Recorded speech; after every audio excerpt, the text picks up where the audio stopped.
everyone, it's MJ. So today on this video, I want to bring you 3 yin poses that I think work really well as we enter into the spring season. Yin poses are fantastic because it's a great way to get beyond the muscle sheath and get into the connective tissue and the fascia. So it's really important to mix up your yang practice where we're always flowing and working more on the outer layer, the muscular layer, and get into the deeper tissues. So one thing with yin poses is we want to be able to come to the shape of the pose, and once your body takes the shape of the pose, we want to make sure that we come to a point of stillness and stay for time. So there's a disengaging, if you will, of the muscle, and we're using gravity as an acupuncture system so we can get into the deeper layers. And it's really fantastic to begin to open up, just like the budding of flowers opening up for spring. So the first pose that I want to show you is saddle pose. And saddle pose in Yang Yoga is also known as hero pose or Virasana. Now, the reason why I'm beginning with this particular pose is it really concentrates on 2 earth meridians in the body representing the spleen and the stomach. And the reason why I want to really open up the earth meridians is to act as a stabilizing force, not only within the body, but also in nature. So when we shift from one season to another, in terms of our own bodies, we feel something different going on. And in nature, there's a great deal of energy and transformation, especially when we're going from winter into spring, from really cold temperatures into warmer temperatures. And if you ever noticed in the beginning of spring, it gets like a little confusing. Like one day you're like, yes, spring is here, it's sunny, it's warm, it's in the 60s, maybe even approaching 70. And then the next day, like today, it's 40 degrees and it's cloudy and it's damp. And you think, wait a minute, are we back into winter? So the earth element acts as a stabilizing force for that transition. And we even see it as Feng Shui practitioners on a special compass that we use called a Lo Pan. There's actually the element of earth that is positioned on the rings between the seasonal changes. So it acts as that not only transformational energy to move from one season to another, but it also represents a stabilizing force. So let's get right to it.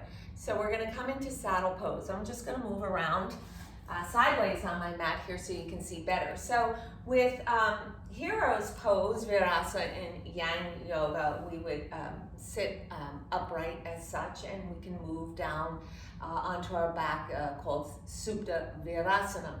In Yin Yoga, it's known as saddle pose. So your first option is to just sit right here onto your heels.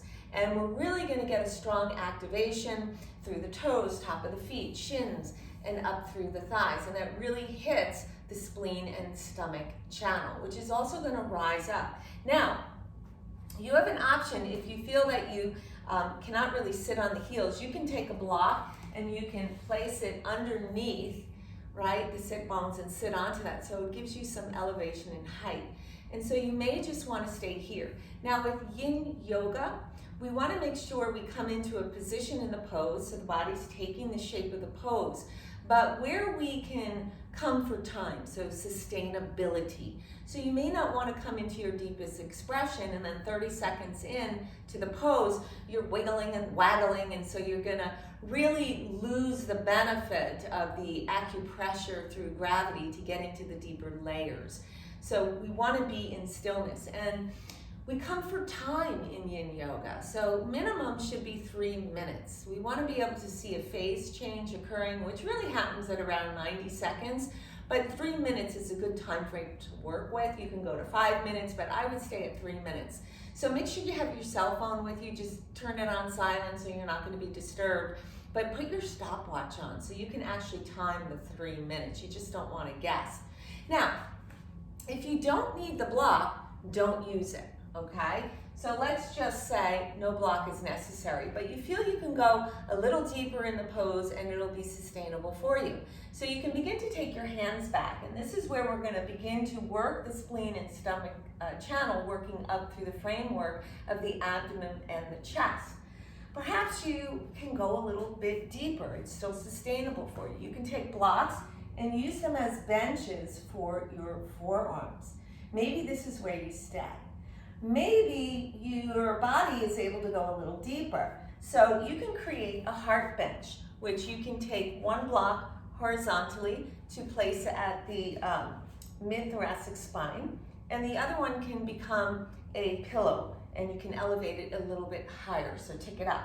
So you can lay back and position the thoracic block around the bra line, and then you can take your, I have a clip on here, your other block here and keep it at your head. This is really, really comfortable. You're going to begin to really feel the energy working up through the front of the body here.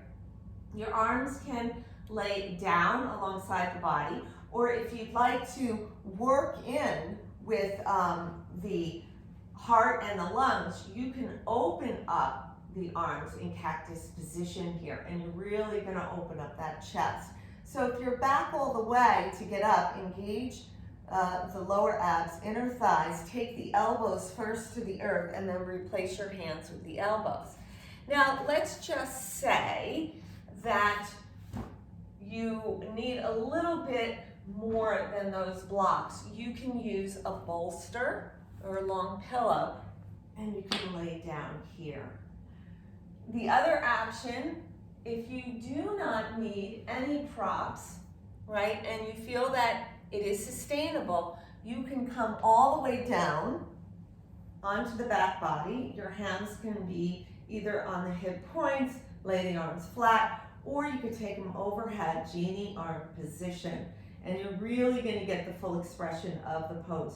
You will feel sensation, especially through the quads there, perfectly fine.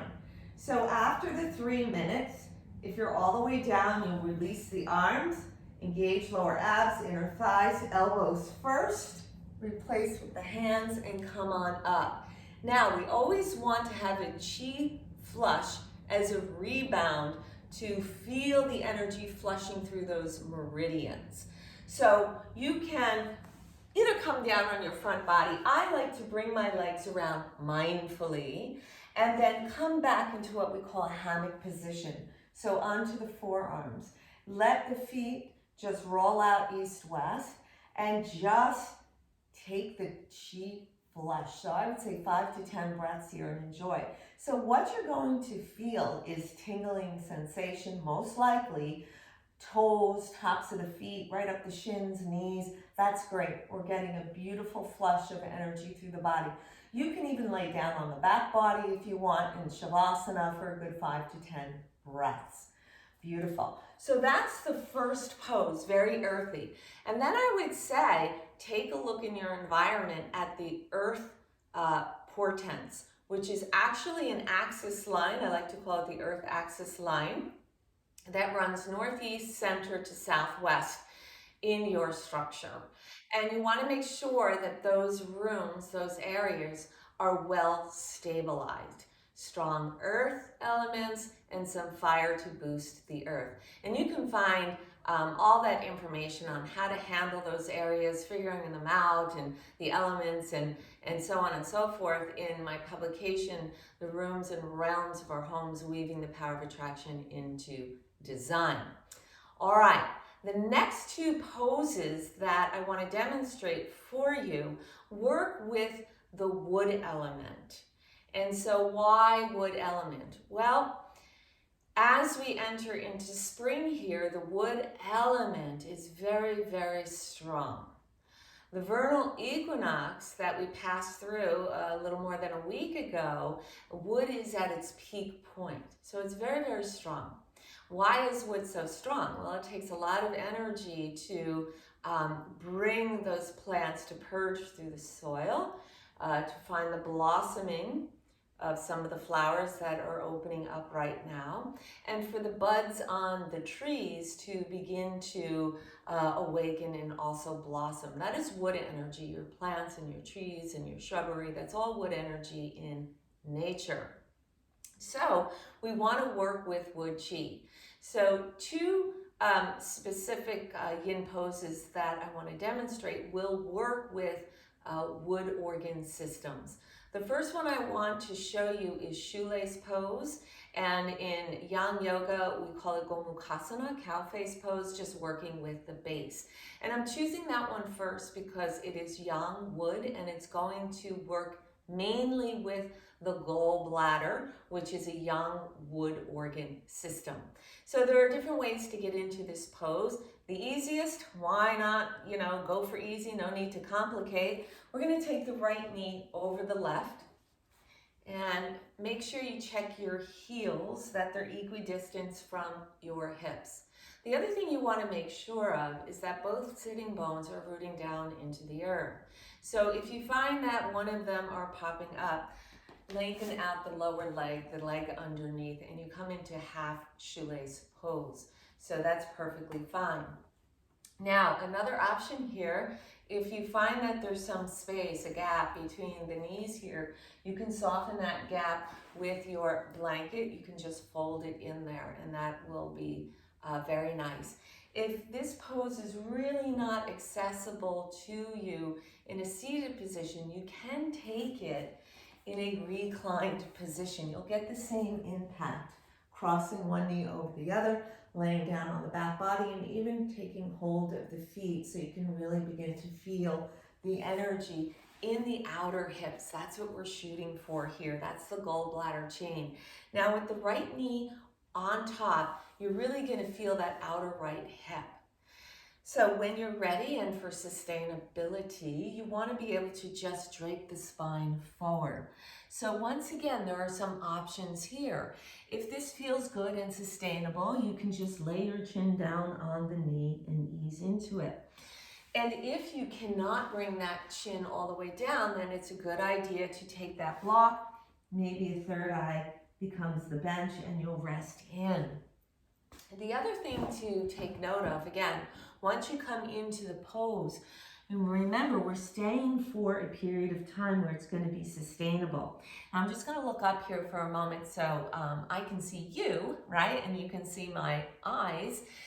Watch out for the gripping sensation. Remember, we want to disengage the muscles. And I know that sounds counterintuitive because our initial reaction is to grasp, okay? So you need to hone in and listen to the body. Where is it grasping? It can be in areas you would never think of. So maybe you're clenching your teeth. So you want to create a little space between the upper and the lower teeth to ease the jaw line. Maybe your shoulders are crunching up, so soften the shoulders.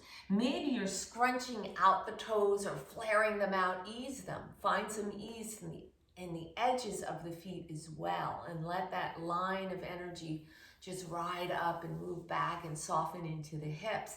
The other thing I notice a lot from my yogis is there's a tendency they're gripping the earth, okay? They're really gripping. You can see my fingertips really gripping. So what I tell them is to rotate so the palms are open. So this way there's freedom in the hands and we're not using them as a resistant mode. So after your 3 minutes, you're gonna bring your body up, soften the shoulders. Once again, come for that chi release, washing and flushing. It's a rebound mechanism. So unfetter the legs. Once again, I like coming into the hammock position here. Let the feet roll out east-west. Take a good 5 to 10 breaths. Once again, you can take that also on the back body in Shavasana or corpse pose. Okay, very important for the chi flush. Think of it as a log that has dropped across a stream and the water gets backed up. So once we come out of the pose, it's like me removing that log or a very large branch away from the stream so you get that flush of water again. Same thing going on here. All right, so we come up And of course, you would do the opposite leg. So this time the left knee would come on top. Make sure the sit bones are grounded down. If not, lower leg would lengthen into a half shoelace position.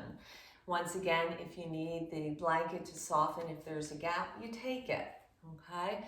And then once you feel ready, the body has taken the shape of the pose. Begin to drape the spine forward. Again, if you need your block for a third eye bench, maybe the chin is resting. Soften, open the palms, and begin to release and relax. So you're going to find these little micro movements of releases within the body. Go with it. It feels wonderful. And once again, you'll do that body scan using your breath to find the releasing sensation deep within the body. Good. So once again, after you have completed that side, you would come back into your hammock position. Go for that 5 to 10 breaths for that chi flush. Okay. Now, the third pose, yin pose, I'm going to show you is dragonfly, which is an opening of the legs, just kind of spreading them out into if you will, a triangular position here. Now, a few things with this pose. First of all, in Yang Yoga, it's known as Upavishta Konasana pose. So, if you have any sensitivity on the inner aspect of your knees, because this is a deep stretch for the inner aspects of your legs and the groin. This is also going to hit, a few meridians, all of them do, but this is going to be yin wood, or the liver chi. And yin wood, we also find this time of the year, especially as we progress deeper into the spring, where now things are fully coming into bloom. There's some gentle winds, the branches, like an aspen tree, the branches are flowing, and so that's more of a yin wood dynamic. And so this pose is really hitting the liver channel, which is considered yin wood. Now, if you do have sensitivity on the inner knees, close your angle. That's first off. Secondly, if there is some sensitivity, you can soften and bend the knees here. So you can even put blocks under here, or blanket or pillow. Or you can really bend those knees and soften the soles of the feet down, and then you would drape forward here. Let's say that there's no issue with the inner knees sensitivity. You can use your blanket, which is very, very handy here, to place as a prop beneath the sitting bones, a little bit more posterior. What that's going to do is help to give you a forward pelvic tilt, because we are going to come forward in this pose. Once again, you have prop options. I don't like to over prop in yin, because we want to use the essence of gravity to really get into those deeper tissues. But if you feel for sustainability to come for time, at least 3 minutes, that you need something, you can go ahead and use your bolster, a long pillow. You could also use your blocks. If you don't have a bolster or a long pillow, you can create it with 2 blocks vertically and coming forward and laying down. You can also take this pose where the elbows will come down, and you can just stay in a prayer position and hold it here. Another option is to use your block as a third eye. Open the palms and soften. And then, finally, if you don't need prop and it is sustainable for you, you can begin to just drape forward and lay down into the earth. But once again, remember, at least 3 minutes. So it needs to be sustainable, okay? Because you don't want to come down into a deepest position, and as I mentioned earlier, after 30 seconds, you got to fidget and come out. You're going to lose the benefit of holding the pose and having gravity work with you. Good. So coming out of this pose, it's a good idea to use the strength of your hands to soften the knees, take them in. You can take the soles of the feet down and just give yourself a little hug at first, and then come around once again and go for that chi flush. Okay, 5 to 10 breaths. Good. So those are 3 poses that you can go ahead and work with. entering into this spring season. They're wonderful. They're very relaxing as well. In terms of the wood directions in your environment, that is east and southeast. So you really want to think about water and wood elements. Healthy plants are fabulous. Wood flooring, wood furnishing, all of that works fabulous in those directions. Really focus in the beginning of spring in the east direction because this is where the energy is strongest. Okay, and once again, you can refer to my publication, The Rooms and Realms for Homes, Weaving the Power of Attraction into Design, on my website, mjkazliner.com, under the Publications tab. All right, everyone, happy spring. Namaste.